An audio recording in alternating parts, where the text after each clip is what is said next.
Good evening. If you could take your seats, please. Good evening and welcome. My name is Matt Abbott, and I'm the Director of Government and Diplomatic Programs here at the Chicago Council on Global Affairs.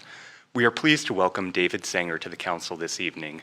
Mr. Sanger's new book, The Perfect Weapon, War, Sabotage, and Fear in the Cyber Age, will be available for sale and signing after the program from our partners, The Bookseller.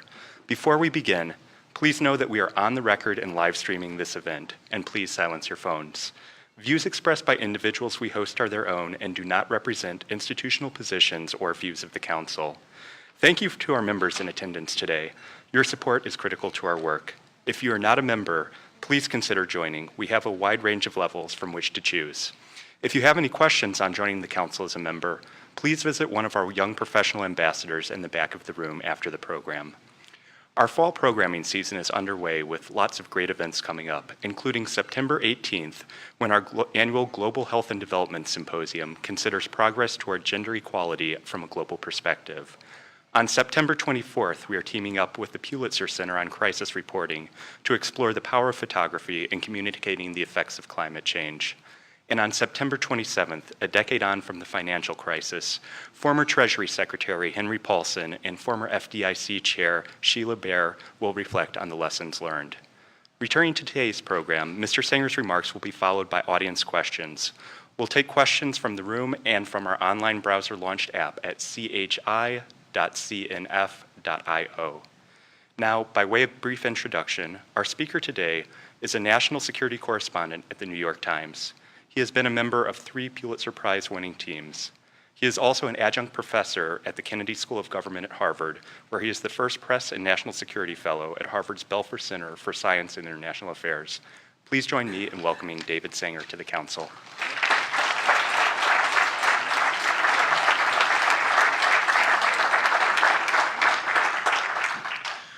Well, thank you very much, Matt. Thank all of you for coming out here. It's such a beautiful day out walking around in the neighborhood today. I'm actually astounded that anybody came all the way inside for this. So I really appreciate your all being here. And I want to particularly thank Ivo. Where did Ivo go? You're around here. So there he is, right in front. Ivo's a longtime friend, and we've had many adventures together, but it's really great to see what you've done here with the Council, whose programming, as I was hearing the stuff, I kept thinking, gee, I want to come back to that. I want to come back and hear that. So I thought I would talk to you today a little bit about cyber and how it has become the primary way that countries end up undercutting, manipulating each other. We've had a little dose of that with what you've seen with the election, but it's really far broader than that. And when we were trying to put together this talk, the Council and I came up with a thought of focusing on democracy, security, and the cyber battlefield. And we use those phrases all with some care. Democracy, because the early thought about the internet was that it would actually improve democracy considerably. That I used to cover the White House during the end of the Clinton administration and the beginning of the Bush administration, the first 6 years of the Bush administration. And President Clinton would go to Beijing, and he'd show up at Beida, Beijing University, and he'd give these great inspiring talks about how the spread of the internet would begin to undercut the Communist Party. Well, in fact, the Communist Party sort of figured this whole thing out, and they managed along the way to figure out how to use the internet as a great system of control. The Russians have done a pretty good job of that too. Security, because we all think about our own personal security in terms of cyber, what happens to our bank account, whether or not your credit card numbers have been stolen by the Chinese. They have, in case you're wondering. Whether there's anything you can do at this point to protect yourself or give up. There are some things you can do, but largely not much against the dedicated elements of this. But also because it's become increasingly clear to people that they are the collateral damage in a cyber conflict that's taking place 30,000 feet above our heads. That it's pretty clear right now that what's happening around the world is that states are going after each other and going after the private industry, your data and so forth, may be the goal of some criminals, but for the states, it's just a way to get at their broader political aims. And most of the perfect weapon is a look at how cyber is being used to advance political goals rather than simply profit. And the cyber battlefield is because while people throw around the word cyber war, there really isn't a war underway right now. What's underway right now is a constant, a daily, low-level, short-of-war conflict. And that's an important concept because states have come to realize that if they can keep this at a short-of-war level, then they can avoid having the kind of military retaliation that they're using cyber to avoid. The North Koreans, the Russians, the Iranians, the Chinese, they don't want to get into a straight-on conflict with the U.S. military. That'd be crazy. It'd be suicidal, and it would be, at a minimum, financially disastrous.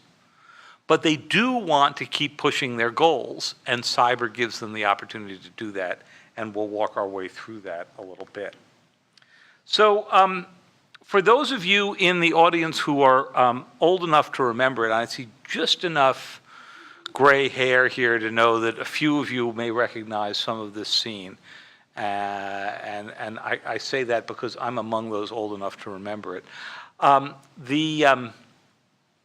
The battered file drawer box that you see there is in the basement of the Democratic National Committee, and it's the one remnant left over from the Watergate break-in.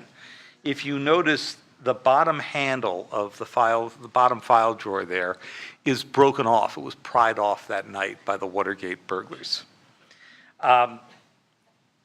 That's the amount of data the Watergate burglars got, whatever you could stuff into 4 file drawers.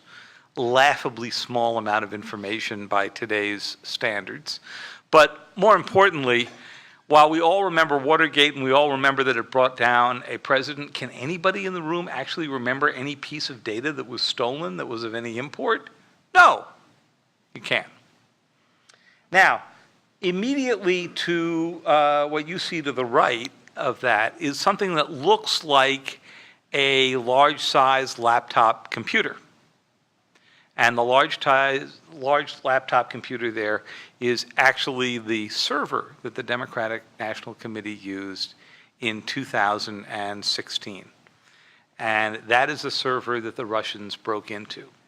They did not have to bust open the door, which is how the Watergate burglars got caught. They did not have to bust open the bottom handle. They did the entire thing from Red Square. They weren't entirely aware at the time that 2 European intelligence services were monitoring a good deal of what they were doing and ultimately ended up alerting the United States. The British were among them. But people talk about, your data's in the cloud, you have this image of it spinning around in space. No, it's got to be sitting someplace. And everything, all those emails you read, from the campaign, the Hillary Clinton emails, so forth, they were all sitting on that small device. And the fact that the Russians didn't have to enter the United States to get it gives you a real sense of what the speed and nature of this vulnerability is. So if cyber has become a broad spectrum weapon, something that you can use to steal data off of the DNC, something that you can use to manipulate data or to go do a more damaging attack, where have we seen this before? What's this most like? And people tend to try to compare this to nuclear weapons. And it's actually a pretty poor analogy. It's a poor analogy because nuclear weapons are on an on-off switch. You either drop one or you don't.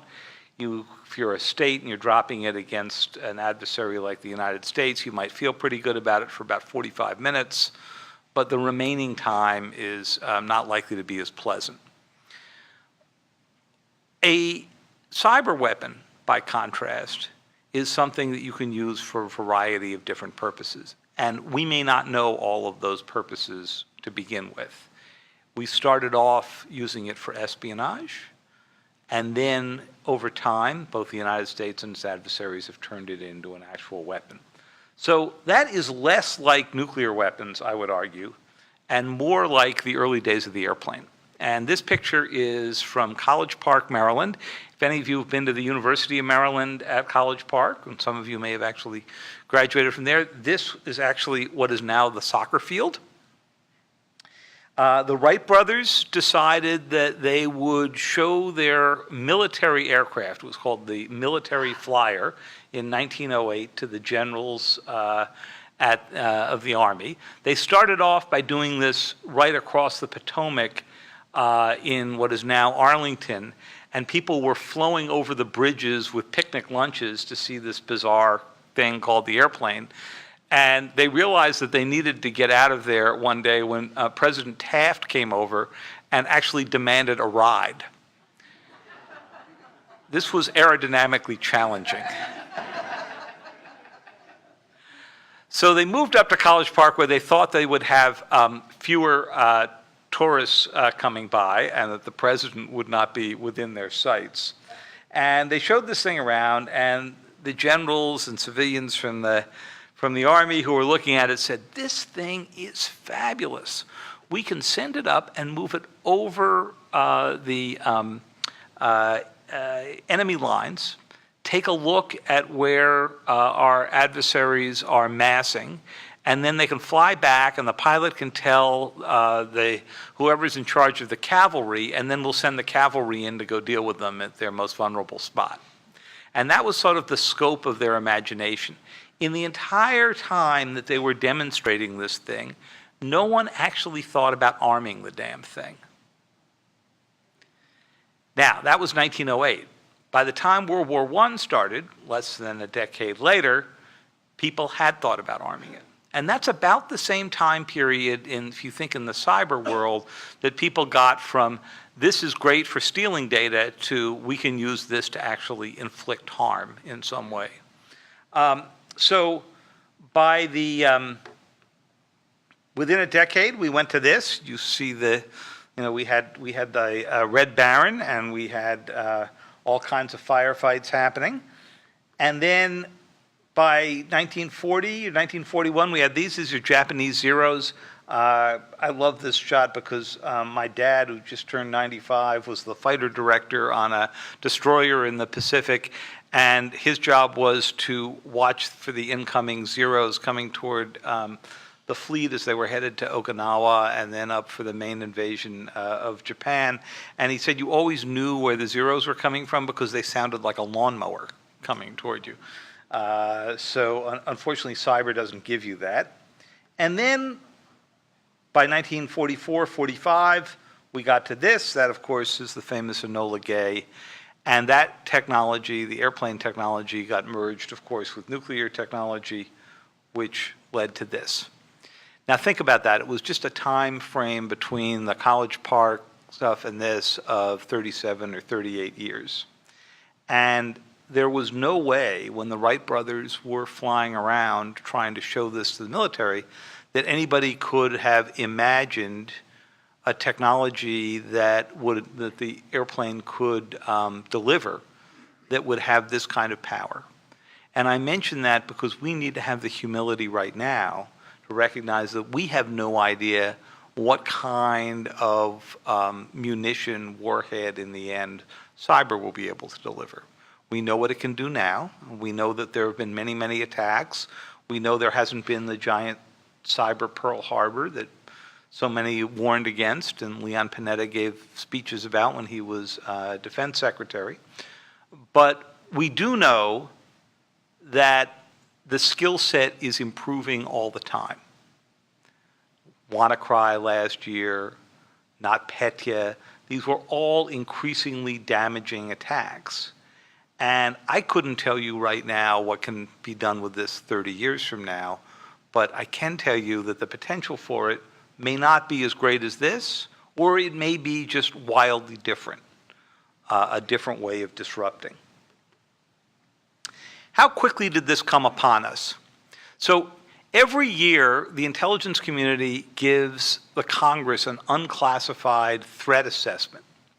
And the 2007 threat assessment, remember this was only 6 years after the 9/11 anniversary that we noted yesterday. In January 2007, the Bush administration's threat assessment said terrorism remains the preeminent threat to the homeland. Now, when you go to read the cyber section of the 2007 threat assessment, only 11 years ago, it's not going to take a whole lot of your day. There is no cyber section to the 2007 threat assessment. In fact, the word doesn't even appear in the threat assessment. So that tells you how off the scopes this was just a little more than a decade ago. A few weeks after the threat assessment, Steve Jobs shows up with this. This is the first of the iPhones. I still have one tucked away in some drawer someplace. I picked it up the other day, and it weighs, it's like a brick. You can't believe, if you look at it now, it's like, oh, God, please put that away. But imagine how revolutionary it was at the time. It was particularly revolutionary for understanding how quickly our cyber vulnerabilities have spread. Because until the day that Jobs showed up with that phone, you probably had only one thing in your house that was connected to the internet. It was probably a laptop or a desktop computer. You probably were hardwired in. You might have still been using a telephone wire connection, which is why it took forever to get everything over 2 copper wires. And today, think about how many things are connected to the internet in your house. So your Alexa, right? A smart TV, probably your alarm system, almost certainly the surveillance cameras if you have any outside your house or your door, the autonomous car that you'll have out front, even non-autonomous cars frequently are connected to the internet. Your internet-connected refrigerator. Now, I've never figured out what I could do with an internet-connected refrigerator. I guess if it told me to eat less each day, that would be useful. But this is increasing so rapidly that it gives you a sense of what our problem is. We're a whole lot better at cybersecurity today than we were a decade ago. You're doing 2-factor authentication, and getting those codes back from the bank and so forth. You're aware of what you shouldn't be clicking on in the way of spear phishing campaigns and all that. But while our security has increased this amount, the attack space has increased by this amount, exponentially. We just have way more things to attack if you're trying to get into the network in your house. Well, if you think that's the problem in your house, imagine this on a corporate or government scale. So people are wandering in and out of corporate and government offices now with their cell phones that immediately lock into the network you have at the office. So if somebody's managed to get into the cell phone while it's still in your pocket before you're in the office and can track you all the way in, boom, they're probably into your office networks as well. And not just that device. It can be your watch, your Fitbit. There was a great moment last year, you may remember, when people discovered that that you could go online and discover where people who were using the Fitbit were jogging around the world. And so we just went in for kicks to the Incirlik air base in Turkey, and we found the pattern of as people jog around the part of the base where we keep our nuclear weapons out there. So you can imagine the kind of national security implications that come from that. And that was just what we were able to do based on, grabbing something online. So the Jobs moment was the beginning of a great revolution that's changed our lives. It's hard to imagine that people sitting at talks like this at the Chicago Council 12 years ago had no iPhone in their hand. It makes you wonder, what did they do when they got bored with the speaker? But here we are. So, how has this changed? The world today, for the past 5 years, the number one threat in that congressional threat assessment is cyber attacks in the United States, which the last one said have soared in scale, sophistication, and severity of impact.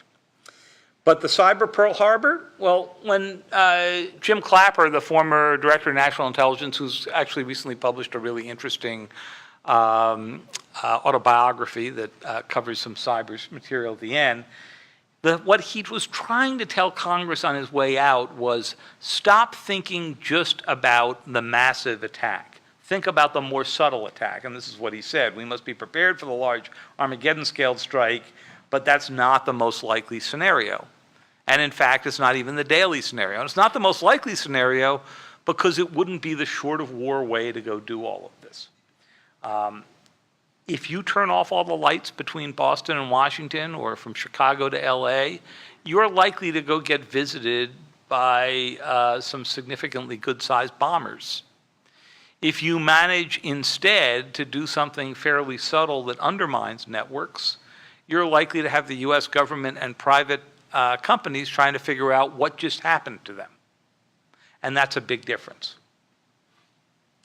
So, this is not a problem that's going away. It's not in the world of problems we're going to solve. It's only a problem that we're going to have to learn how to manage. And the problem that we're facing today is we are nowhere on deterrence. The Obama administration, as I describe at some length in The Perfect Weapon, struggled really hard and very seriously about how to go create the kind of deterrence we've created in the nuclear world and so forth. They've managed to do it at the high end. People understand that if they do that massive strike, there will be massive retaliation. The new nuclear posture review turned out by the Trump administration says that we might use nuclear weapons in the case of a major non-nuclear attack that was devastating to the United States, which clearly meant a cyber attack. It was hard to imagine any other non-nuclear attack apart from cyber that could really debilitate so much of the infrastructure in a wide area as opposed to a relatively small one. But the fact of the matter is we don't have the deterrence piece of this figured out, and we're not even close, because offense and defense merge in cyber, and because we're not certain right now what we even want to tell the world about what we can do to them. And without that, you've sort of given up your main ability around deterrence, which is why a big argument I make in the book is that we have way too much secrecy surrounding the cyber world. So that you think of cyber in a couple of different categories, and sort of as I've thought this through over the years, I would put together sort of four major areas. Cyber is obviously used for espionage. That's just, one step up from tapping phones, 30 years ago. There's the manipulation of data. You can imagine what happens if you manipulate the targeting on a nuclear missile, if you manipulate data in your bank account, if you got into the military's medical records and managed to change everybody's blood type, what kind of chaos that could show. And that's why we were so concerned about the fact that the Russians were inside the voting registration systems in Arizona and, of course, here in Illinois in 2016.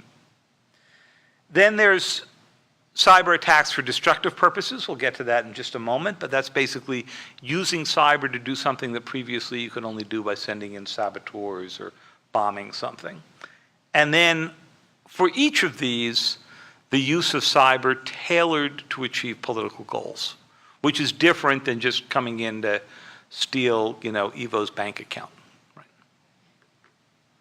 So, the espionage. On the left side is the most expensive airplane you've ever paid for. It's the F-35. We're selling this to many other countries, even though the Pentagon has still said it's not ready for combat testing.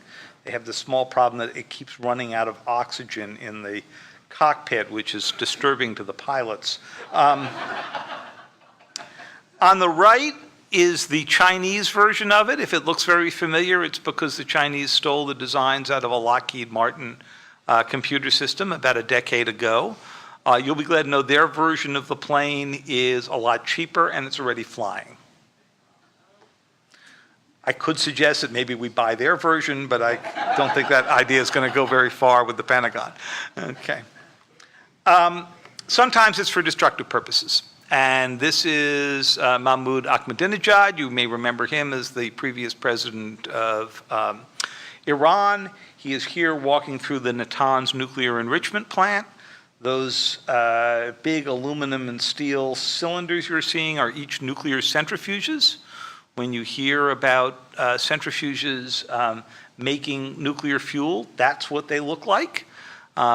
Pretty simple design. There's a core rod that runs through the middle that's hollow, that spins at supersonic speeds, and as it spins, the heavier uranium elements go to the bottom, the lighter ones to the top to get skimmed off. As you purify the uranium more and more, you get to 4% purification, and you have the stuff that you need to make fuel for a nuclear power plant. If you just keep spinning, you'll get to 90% purification, and that's what you need to make a nuclear bomb. And that's why these are the ultimate dual-use problem, because any country can say, we're just making fuel for nuclear power plants, like all of you. So the problem that President Bush faced in 2007 and 2008 was that Ahmadinejad was showing this off. This photograph actually ended up helping American intelligence agencies because it showed them exactly how these machines were piped together, which was vitally important. And he knew he couldn't come out in public and accuse them of building nuclear weapons because he'd already done that with Iraq and it hadn't worked out so well. And he knew he couldn't bomb them because we were already in 2 wars in the region and neither one of them was working out so well either. And then one day a group of both military and intelligence officials showed up in the Oval Office and said, "Sir, we have an idea. The idea is we can do this using a cyber weapon that will speed up or slow down that central core so that it spins out of control like a top, and these things will blow up by themselves. And if we do it well enough, the Iranians won't figure out whether it was us doing it or whether they were just making manufacturing mistakes or had bad parts or something like that." So President Bush didn't immediately believe them, but he told them, go off and test it out. So they went down to Tennessee, where we had a number of these centrifuges courtesy of Muammar Gaddafi, who had given up his nuclear program that had really gone nowhere, but he had bought these from Pakistan. My colleague Bill Broad and I had gone out to see them at one point, and the intelligence agencies had done a very poor job of hiding where they came from. They just blacked out the parts on the cartons that said Khan Research Laboratory, but if you put a flashlight over the black part, you could read the wording. I said to myself, you guys have got to get better than this, you know? And this was because we wanted to protect the Pakistanis at the time who were needed for counterterrorism. But they borrowed a few of these. They told the people they borrowed it from not to expect them back. They built a replica of this plant in a hillside behind the nuclear facilities that the U.S. Department of Energy has in Tennessee. And then they started attacking it with computer code. And sure enough, they made them blow up. So they took the shards of it, they put them on an airplane, they flew them to Washington, they drove them into the Northwest Gate, they dumped them out on the conference table in the Situation Room, and they invited President Bush to come down and take a look. And he looked at it and he said, well, I shouldn't say in front of the council what he said, but it began with O. And at that moment, he authorized them to try this in Iran. And of course, that was handed off to President Obama, who during the campaign in 2008 had talked about cybersecurity in terms of protecting your own accounts and so forth, but had never really thought seriously about cyber offense. And suddenly, down in the Situation Room, he's doing what Lyndon Johnson did in the Vietnam War. He's picking targets out. They're rolling out big maps of the Natanz nuclear plant and so forth. This was all spinning along just great until the summer of 2010, when an Iranian engineer had hooked up his system to the computers that control these things, and apparently got the American and Israeli created virus on his laptop. He then went home and connected up to the internet, probably to go on Amazon or something. And in the course of that, the virus that the US and Israel had spent so many millions of dollars and so much time developing started propagating around the world and showing up in Israel, in Iran, in Indonesia, eventually in the United States.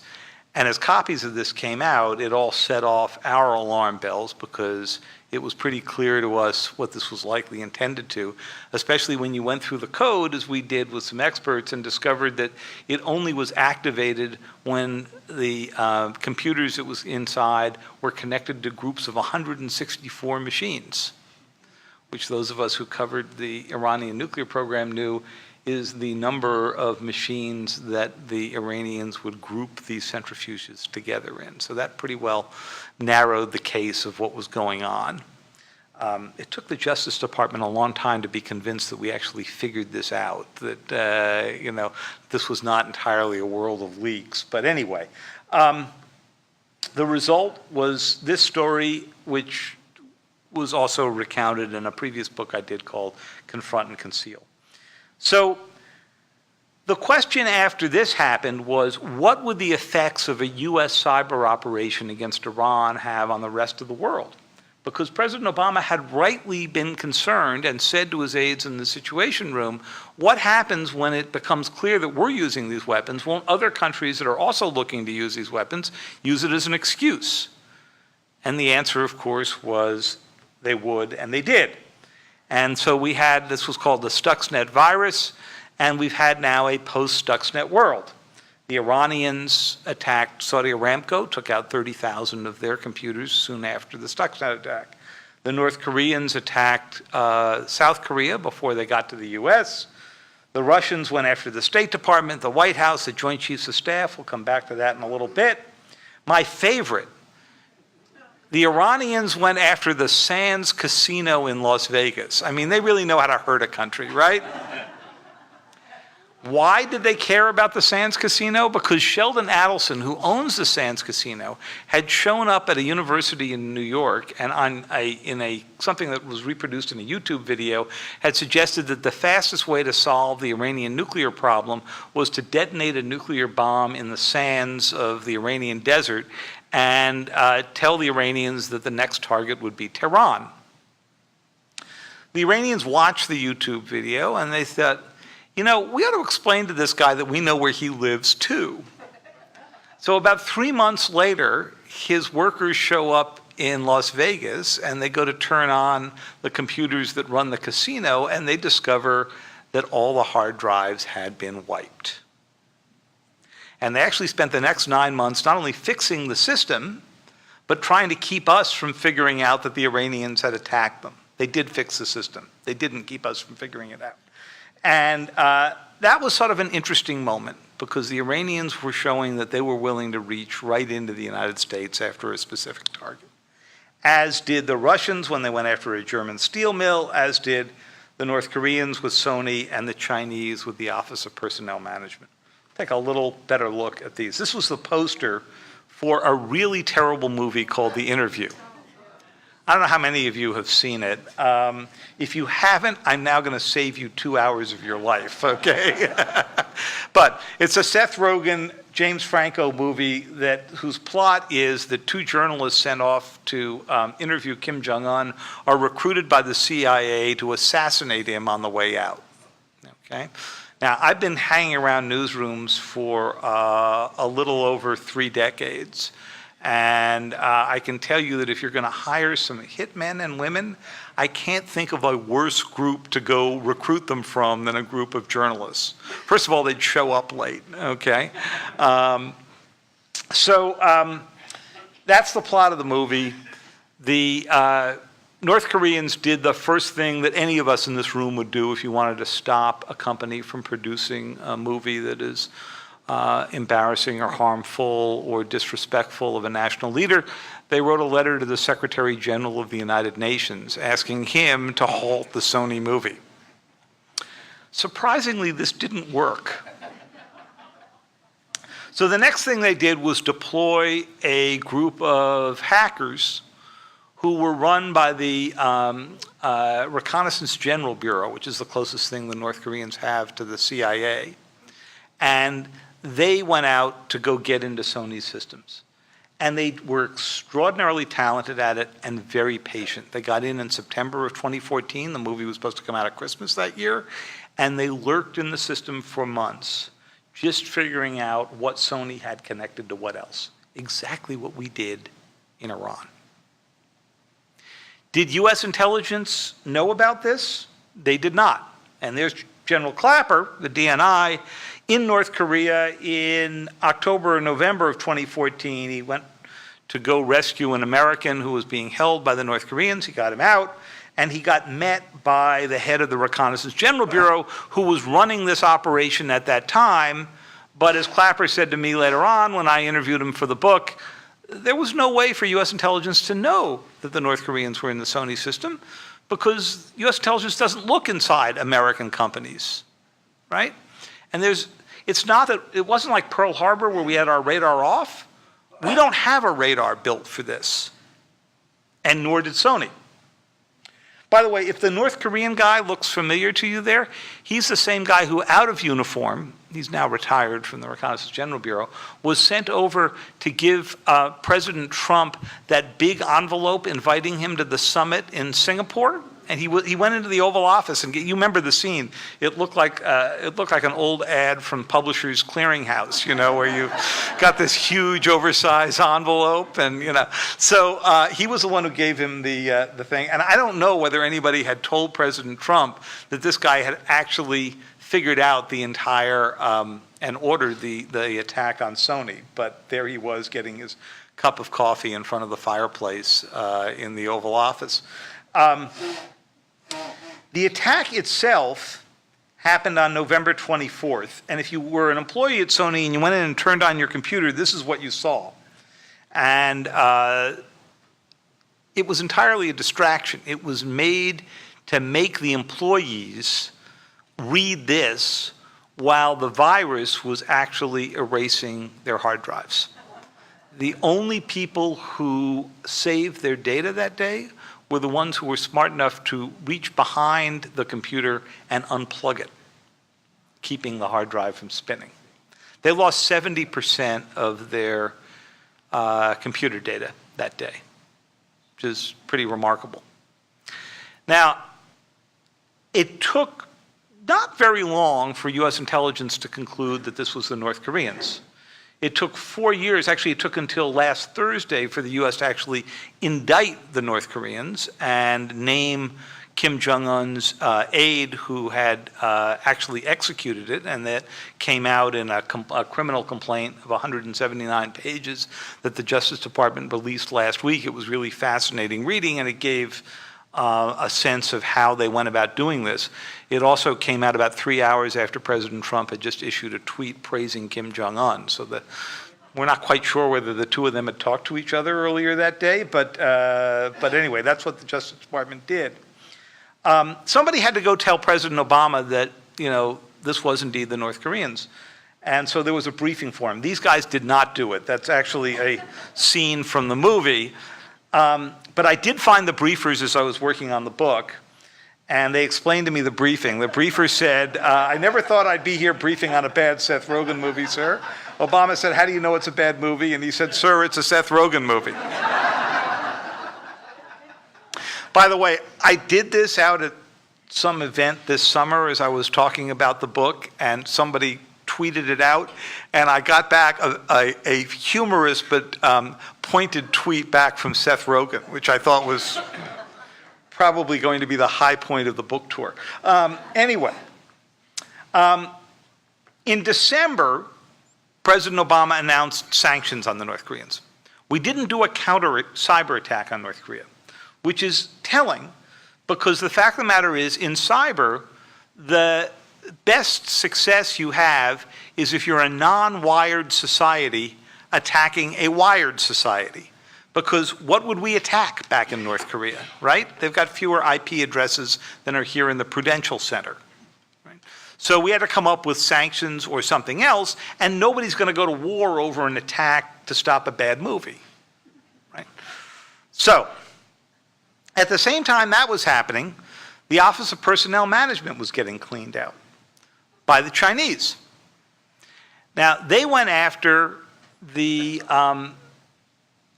documents, the very detailed documents that people fill out for security clearances. This is much more than just your social security number and your address. As anybody here in the room who's had a security clearance, and I know there are several here who have, know this is every relationship you've ever had, the names of your kids, your medical history, your financial history, and every place you've ever worked. Why would the Chinese want 22 million records, 7% of the US population? Because they now have the big data capability to put that together and figure out who worked on what. That, you know, Evo and I were in the same office at such and such a time working on such and such a project. You can imagine the mapping of the US government, and particularly those who deal with classified data, that you can put together from this. Now, to the US government, this was not a cyber attack. General Clapper and others simply said it was espionage on a grand scale. If we had rules against it, we wouldn't be able to do it to them. And we certainly would like to be able to do it to them. I would argue that when you've got that much data useful in that many ways against that many people, 7% of the population, you've done something more than mere espionage. But it does get to this definitional problem about what constitutes a cyber attack and what kind of response you'd bring about. The Obama administration decided not to name the Chinese in this case, even though we were all publishing that it was the Chinese. In fact, while they fired the head of the Office of Personnel Management for gross incompetence, it turned out this data had never actually been encrypted. That's actually not true.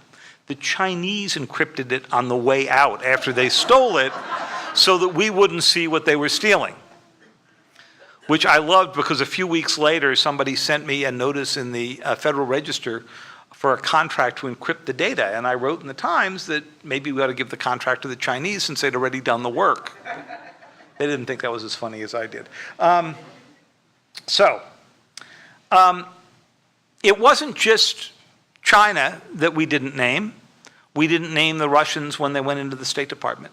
And they didn't name the Russians when they went into the White House and then fought the NSA for 2 weeks as the NSA tried to oust them, and they kept coming back in just to show that they could. We didn't name the Russians when they went into the Joint Chiefs of Staff. So if you're Vladimir Putin and you paid no price for any of those, what price would you pay for going into the Democratic National Committee, which is essentially staffed by college kids and usually run on a shoestring budget? So it's not at all surprising that we have the Russians feeling as if they could do whatever they wanted to do. And in the book, I go into some of the long debates they had in the White House once the DNC hack became evident about how it is they should respond. Should they cut off the Russians from the world financial system? Should they expose Putin's ties to the oligarchs or his billions of dollars? In the end, they said it's not really a problem because Hillary's going to win anyway, so we'll do some sanctions after the election and then she can pick those up and continue them. Well, I read that it didn't quite turn out that way. They did, in fact, sanction the Russians later on, just before President Obama left office. It was, as one member of the administration said to me on the day that they did the sanctions, the perfect 19th century response to a 21st century problem. And that's kind of where we stand today. Now, it was only after the election that we began to see the Facebook ads. This is one for the Black Lives Matter movement. We weren't really aware that the time that these ads, which everybody were made to look as if they were written in the United States, were actually written at the Internet Research Agency in St. Petersburg. This is one of my favorites. It's not the most subtle one they've ever produced. These all come from the Senate Investigative Committee's advertising. My family settled in Texas in the mid-1800s, so I really like this one for Texas secession. I think I have a couple of members of the family who might actually sign up for this one. But again, all of these were meant just to go divide the country. Is this cyber? No, what it is cyber-enabled information warfare. It's simply doing on a far broader scale what Stalin did for years before World War II, and propaganda that has gone on many years before that. So I hope from this you've gotten a sense of what the scale of this problem is. It ranges from espionage to this kind of information warfare to the kind of Stuxnet attacks and counterattacks we've seen.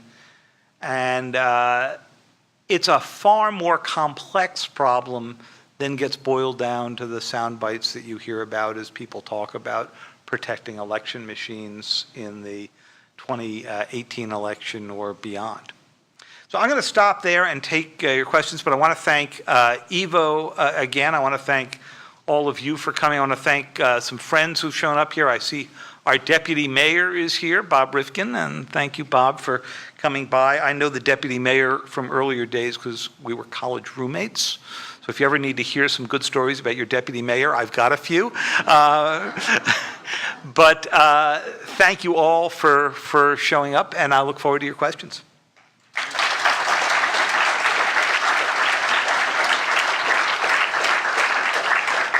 Thank you, Mr. Sanger. We have time for some questions now. If you're in the room and have a question, please raise your arm, and a member of our staff will come over once I've acknowledged you. And for our live stream audience, you can submit your questions at chi.cnf.io. And we'll start right here in the third row, please. And a microphone's on its way, sir. Other than Stuxnet, what else that the U.S. has done in this arena has become public? Sure. So the U.S. has never acknowledged almost any of its significant cyber activity, with one exception, the attacks that the U.S. did on ISIS, which weren't especially successful because it turned out that ISIS was using the internet not so much for attack but for recruiting, and they took their data and put it up in the cloud, so we would take down some computer networks and discover that next Tuesday the same recruiting ads were back up because they had stored them around the world, which gets at part of the problem. It's not like, bombing a facility and knowing it's going to be out of action for a few years. The biggest effort that we've made public, the U.S. government obviously is not, has been a U.S. program against the North Korean missile tests that President Obama accelerated starting in 2014. And you may remember there was a period of time when Kim Jong-un had about an 88% failure rate on his missile launches. He would send these things up and they would, crash into the water. We've never quite figured out how many of those failures were because of the cyber activity. If you ask the cyber warriors, all of them. If you ask almost anybody else, the North Koreans made a lot of mistakes. But certainly their failure rate was unusually high for a country that's had a lot of experience launching missiles. In October of 2016, while we were busy doing something else, paying attention to the tapes that were coming out about then candidate Trump and so forth, almost that same week, the North Koreans killed that program and rolled out a new missile program that turned out to be the ICBMs that were being launched with such success last summer, or a summer before this past one. And they seem to have figured out what was going wrong. I'm sure there are many other programs, and we've heard rumors of many others, but those have been the major ones we've been able to document. Yes, sir. Can you hear me? Yeah. Yes. You kind of touched on it. I was going to ask you, to what extent do you think cyber attacks can render ICBMs useless? In the sense that I'm going back to the RQ-170 that the Iranians hacked like about a decade ago to fly it back, and if they can do it, so can the Russians and the Americans and everybody else. So what use are nuclear weapons, and maybe they'll just be obsolete? Well, one concern about hacking into nuclear weapon systems is that you could use it simply to keep them from being launched. A second is that you could get into the guidance system and change where they're aiming at. That could be unpleasant, right? The third possibility is that you just create doubt about whether the systems would launch, and that uncertainty might lead some countries to launch earlier to make sure that they had a plan B if they hit the big red button and nothing happened. So it could be highly destabilizing to mess with nuclear weapons. So this raises a really interesting question. Could you have a political agreement that says, okay, we're not going to mess with each other's election systems. We're not going to mess with power grids that power hospitals or nursing homes or emergency services. We're not going to mess with a series of other things. We could put together a list of that affect largely civilians or nuclear safety. The problem with this, and one reason the United States hasn't gotten behind it, is that the intelligence community and the Pentagon would step out and say, do we really want to keep that capability away from the President of the United States? Supposing he thinks he could manipulate an election in some country rather than go to war with it. Supposing we think we could actually keep the North Koreans from launching a nuclear weapon. Supposing we thought, as we did in a program, a secret program called Nitro Zeus, that was put together to unplug Iran if we had gone to war with Iran before the 2015 nuclear deal. That program was designed entirely to bring down their power grid and try to defeat the country without firing a shot. So we have to think hard about what we're willing to give up before we're going to get to a world in which we can hope that other countries would sign on to a series of norms as well. And we're no place near that because the United States keeps secret what its capabilities are and won't discuss what they might be willing to give up. We'll go to a question from our online audience. Where do you think the next major cyber attack will come from, and which state or non-state actor is the biggest threat to the United States right now? The threats are all different. I have no idea where it's going to come from. As you know, we're all surprised every day, and as a group of us who were talking at the council at lunchtime today noted, the U.S. intelligence agency has a perfect record on prediction of incoming cyber attacks, which is to say we have predicted exactly 0% of them. But I can say this, that what worries us about the Russians is that they're very aggressive in trying to just show how much they can manipulate the systems. The Chinese tend to be pretty subtle, and they're out there for their own goals of either economic or technological advance. The North Koreans and the Iranians are selective, but highly political in what they choose. And then, of course, you've got non-state actors who, when they attack you, you can't figure out, are they a criminal group? Are they working on behalf of a state? Are they a bunch of teenagers who are experimenting? And this is why treaties don't work in this territory, because it turns out that criminal groups and teenagers don't sign up to treaties. Yes, sir, on the second row. May I ask if No, microphone's on its way. I can speak? Oh, thanks. Do you approve of the management of the New York Times publishing an anonymous op-ed? So I'm on the news side, and of course this got published by the editorial side. I've got some qualms about publishing anonymous material, just as I have qualms about quoting anonymous officials in news stories, which sometimes we have to do. We've published anonymous op-eds before, even this year. We published one by an illegal immigrant who was trying to explain what life was like being pursued by immigration authorities. We published stuff from dissidents abroad who knew that if their names were published, they would be thrown in jail.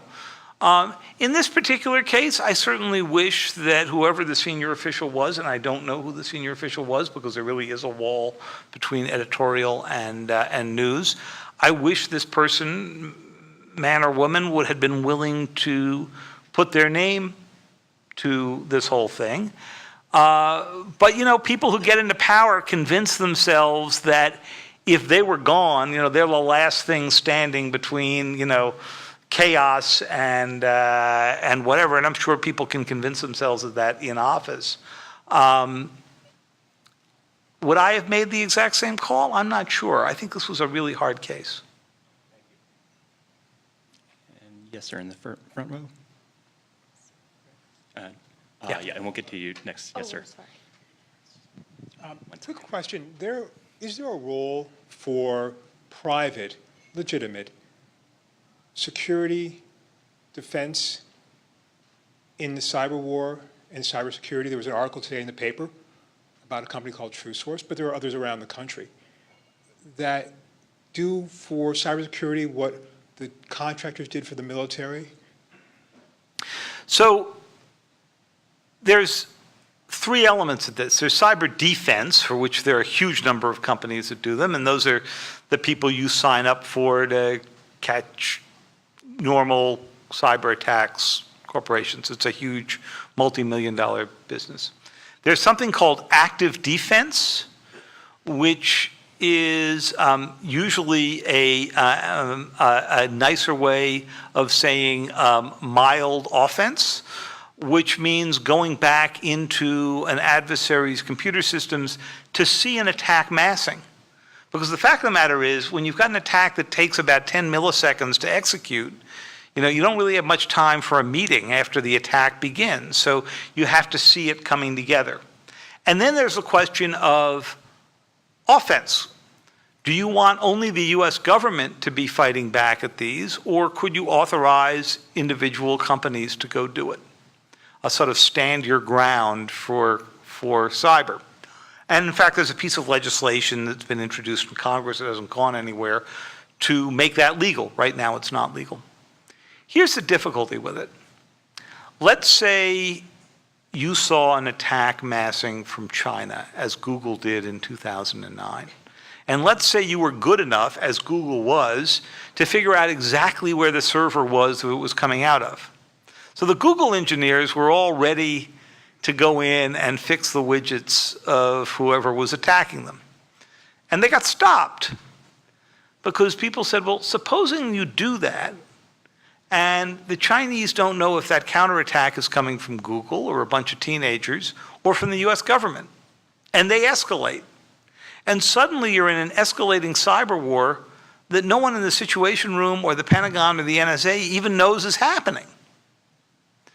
So this is the difference between this and the nuclear world, where the only holders of nuclear weapons were governments. And so you could assume that if you saw an incoming nuclear weapon, it had been launched probably with authorization from an adversary government. You're not sure of that in cyber. You could end up tripping into a war or accelerating one. We have time for one final question. Yes, sir, in the front row.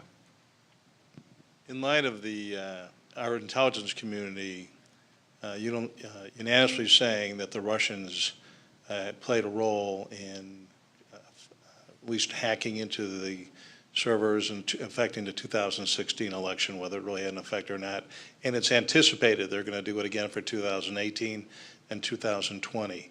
Is there any kind of cyber deterrent that the government can put in place to at least make sure it more than President Obama telling Putin to cut it out, that we can really give a clear warning that this is going to happen as a deterrent or as a punishment if this is attempted again? So President Obama tried to do more than just a warning. He basically said to Putin, depending on who you believe out of this, and he was, he and Putin were the only ones in the room when he did this, so, we're getting all of this sort of second and third hand. But he basically said, if we find you in our election systems, we're coming right after your economy, right, and we can go do it. But in the end, as I said, they threw out 35 diplomats, and they did some sanctions, and they closed down 2 facilities, including one where it turned out that the Russians had bored underground from their facility right into a large telephone and internet cable feeding system going into New York. But the question of creating a cost has 2 or 3 elements to it. One, do you think you can do it and control the escalation? In the nuclear world, there's something called escalation dominance. You do this to me, I do this back to you. You want to make sure that you've played the chess game out 4 or 5 plays so that you're fairly confident you're going to win and stop things from escalating. No one's figured out the escalation dominance here. Second, would sanctions be enough? No, we sanctioned North Korea. We've now indicted hackers from all 4 adversaries. With the North Korean indictment last week, there are now hackers that have been indicted from China, Russia, North Korea, and Iran. But that hasn't turned out to be a big enough of a deterrent, because most of those people will never see the inside of a courtroom. They may not be able to travel much outside their home country. I certainly wouldn't recommend they take their vacation at Disneyland. They'll get picked up. But the penalty is fairly small.